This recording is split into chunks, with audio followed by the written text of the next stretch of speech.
let's get over to some news this past week that was just, oh boy. I mean, it's hard to even know where to start. So again, if you follow our channel, follow the podcast, we've been covering the unfolding genocide of the Palestinian people since the beginning. I mean, within a week of what happened on October 7th, which by the way was terrible and vile and horrible, we had a 4-part series out explaining kind of what got people to that part of the conflict.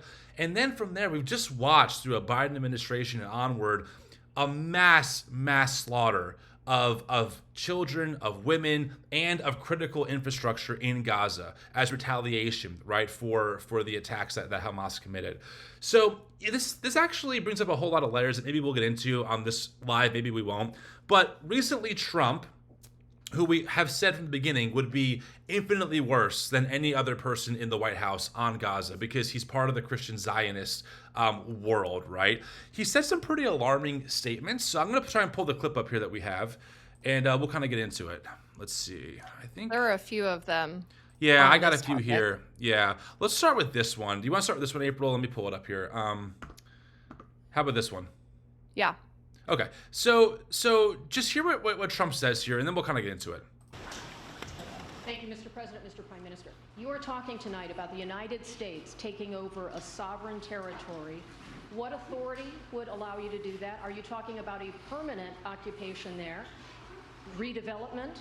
And Mr. Prime Minister, do you see this idea as a way to expand the boundaries of Israel and to have a longer peace, even though the Israeli people know how important that land is to you and your citizens, just as the space is inherited by the Palestinians as well?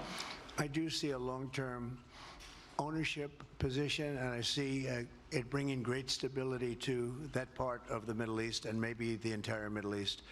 And everybody I've spoken to, this was not a decision made lightly. Everybody I've spoken to loves the idea of the United States owning that piece of land, developing and creating thousands of jobs with something that will be magnificent.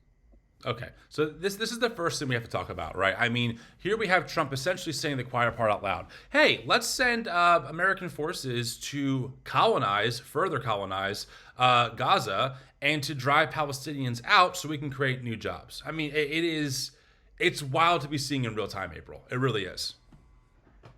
Well, yeah, and this just feeds into the whole biblical end times prophecy belief, if you believe in like a pre-trib rapture, that Israel has to basically control that whole area before Jesus can come back. That's right. Okay, a few more clips here that I have that pulled up. Is this the one you want me to grab? Let's see. This one? Yeah. Okay, you want to set us up for this clip here? What's going on? I don't remember which one it is, but I'm sure it's good. All right, here we go. It's bad, but it'll be relevant. All right, here we go. Let's go. Caitlin, go ahead. Caitlin. Thank you so much, President Trump. Caitlin, go ahead. On what you were saying there. Say it. Go ahead, please. Just to follow up on what you were saying about the Gazans leaving Gaza, going to other countries. One, where exactly are you suggesting that they should go? And two, are you saying they should return after it's rebuilt? And if not, who do you envision living there? Okay, so just for context's sake, especially for those on the podcast who can't see it, Trump did say that he wants to get the people of Gaza out of the country and just get them out and put them somewhere else. He suggested, random Arab countries, which, by the way, a lot of people are not thrilled about, contrary to what Trump said a minute ago. So this question is asking, well, where are they going to go? Where are they going to go if you're going to kick him out? Let's see what he has to say. I envision world people living there, the world's people. I think you'll make that into an international, unbelievable place. I think the potential in the Gaza Strip is unbelievable. And I think the entire world, representatives from all over the world will be there, and they'll live there. Palestinians also. Palestinians will live there. Okay, let's just stop right here. April, you and I often talk about words like colonization and empire. I want people to be situated in this current moment. You are witnessing what colonization looks like. You're witnessing what the expansion of empire looks like in real time, right? What Trump just said is that essentially they're going to take over someone else's territory, sovereign territory, drive them out, make it a place for all of the world, make it a place that is so great and beautiful.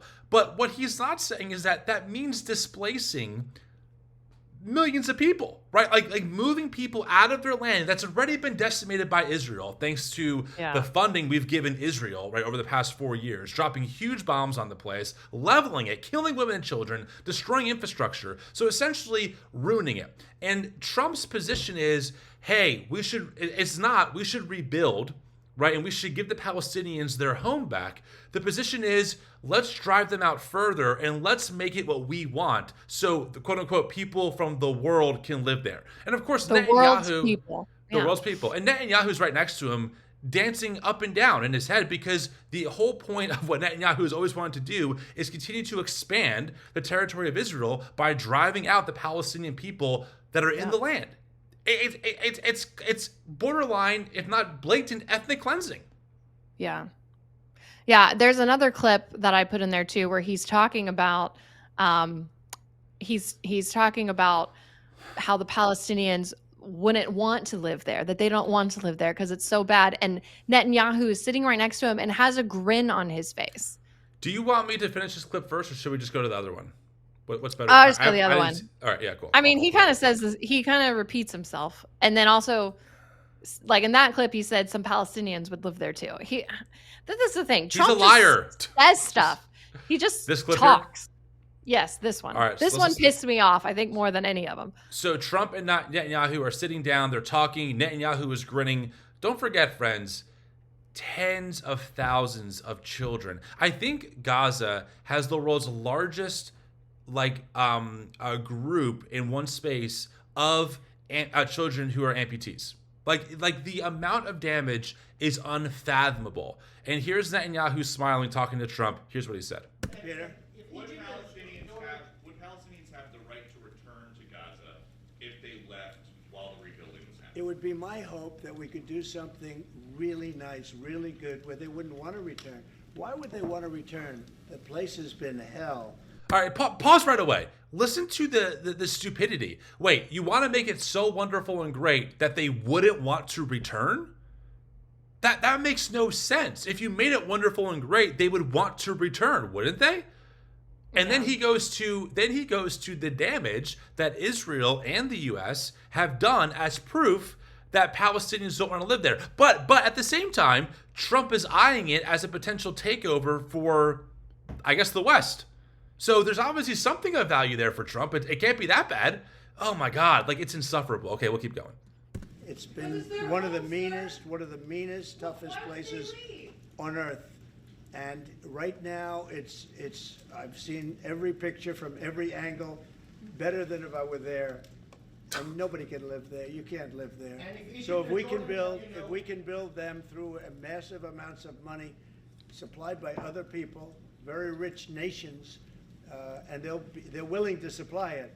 If we can build something for them in one of the countries, and it could be Jordan, and it could be Egypt, it could be other countries, and you could build 4 or 5 or 6 areas. It doesn't have to be one area, but you take certain areas and you build really good quality housing, like a beautiful town, like someplace where they can live and not die, because Gaza is a guarantee that they're going to end up dying. The same thing's going to happen again.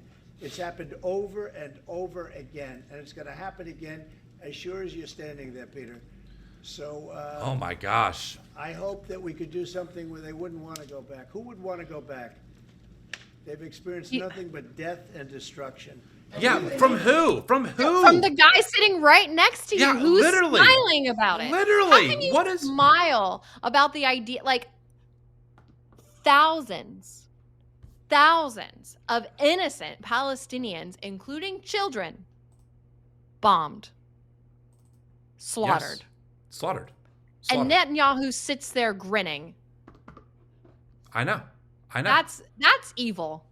I'm going to just play this footage while we talk about this, April, because people need to see the devastation. You're 100% correct. Now, what Trump is actually saying is a 2-state solution is not an answer. A 1-state solution is Israel takes over the whole area and we drive the Palestinians out. And we all know, April, we all know he's such, I'm going to say it, he's such a bullshitter, right? This man espouses bullshit about everything. He lies about everything. There is zero reason to take him at his word, period. He's not going to work with other countries to build them very nice towns. And by the way, Palestinian people who have generations of family history there should not be forced to leave their homes.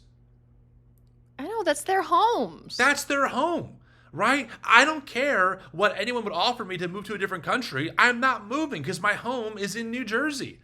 And it's unethical, it's evil to force them out, especially, and think about the whole idea, right? Think about how this is like total narcissistic abusive behavior. We bomb the shit out of you.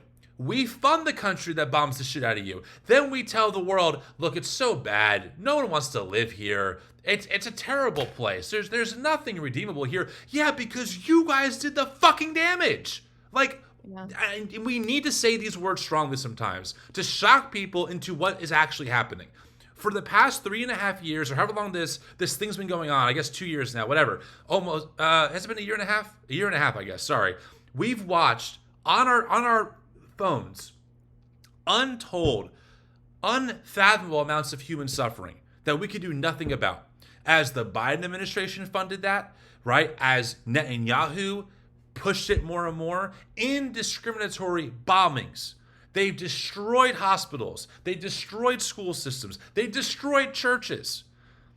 And now Trump comes along and goes, look, guys, this is a terrible place to live. Like, they just need to move somewhere else. And we'll move in and make it a great place. This is colonization in real time. This is empiricism in real time. And this is what the majority of white Christians in America voted for. And I'm not taking it. Like, they have to own this shit. If you're a white evangelical moderate, you have to own this shit. You have to look at this in the eye and see what the result of your vote, if you voted for Trump, actually leads to. It leads to more death, more destruction. And by the way, remember, April, the whole idea of no more wars. We can't get into other people's business. It's like, it's a week and a half in. What, 2 weeks in? Maybe almost 3? And Trump's like, you know what? Let's send troops potentially to a sovereign nation, and just take it over. What are we doing here? It is, not to mention it's him inhumane. Not to mention the tariffs, him wanting to make Canada the 51st state, take over Greenland, the Panama Canal. Like, what the crap? What is he doing? I'm cursing, and you're like, what the crap? Which I appreciate. Only one of us needs to say it. I'll drop an F-bomb every once in a while, but it's like I can't wait for the day you do. I can't wait. I'll be like, April is really bad if she just dropped the F-bomb.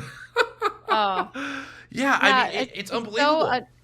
So, Nancy Bathroom Mace quote tweeted one of Trump talking about how the U.S. wanted to take over the Gaza Strip, and she tweets, "Let's turn Gaza into Mar-a-Lago." Like, this is a real life, like, what are we doing? Real life impact on real human beings, and they're treating it like it's a joke. It's so infuriating.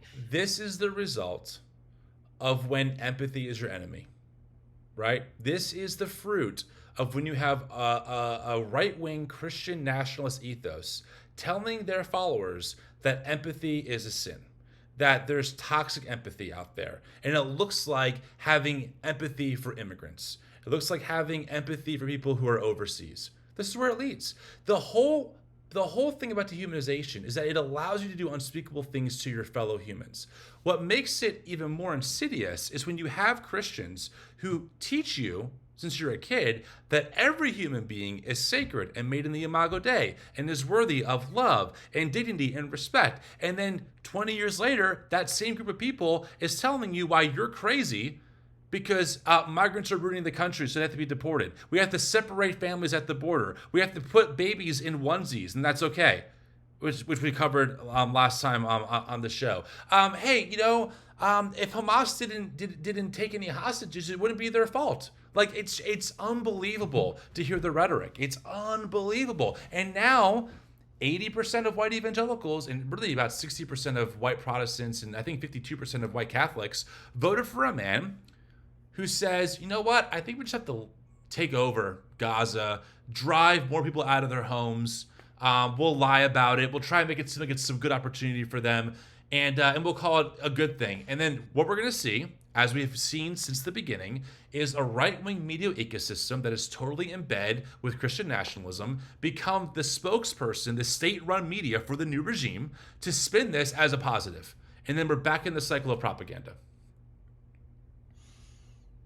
Yep. That's what's going on here, April. We're watching it in real time. And it's, guess what? You know what's crazy? It's not the atheists I was taught to be scared of. It's not the godless heathens that are doing this. It's not the radical Muslims that are doing this. It's white Christians who are supporting and doing this. They were the very thing I was told to fear. Imagine following the Prince of Peace and then championing war and ethnic cleansing and displacing of an entire people group. Yeah. Yes. It's really, it's just infuriating, truly. Infuriating. And to see it all be done in the name of Jesus, you know, they're saying the things with their lips, but their actions are antichrist. Yeah, they're actually antichrist. It's what Jesus said, right? These people honor me with their lips, but their hearts are far from me, right? That's the verse you were quoting. Mm-hmm. And Yep. exactly, we're watching it in real time. Hey, thanks so much for watching this video. If you want to see more of our content, make sure you subscribe to the channel. If you want to support the work that we do, you can donate at the link below. We are a 501c3 nonprofit and make all of this content completely paywall-free. Thanks so much.